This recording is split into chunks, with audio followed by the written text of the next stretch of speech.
The Friuli-Venezia Giulia regional government is launching a renewable energy community to expand renewable production, strengthen energy autonomy, and coordinate a single governance model across the region.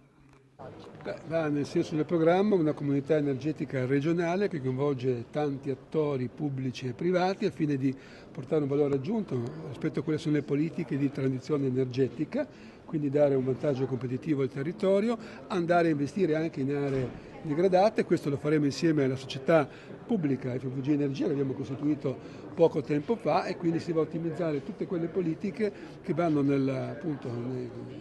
confronti dello sviluppo sostenibile dell'energia. Poi nel mese di marzo ci saranno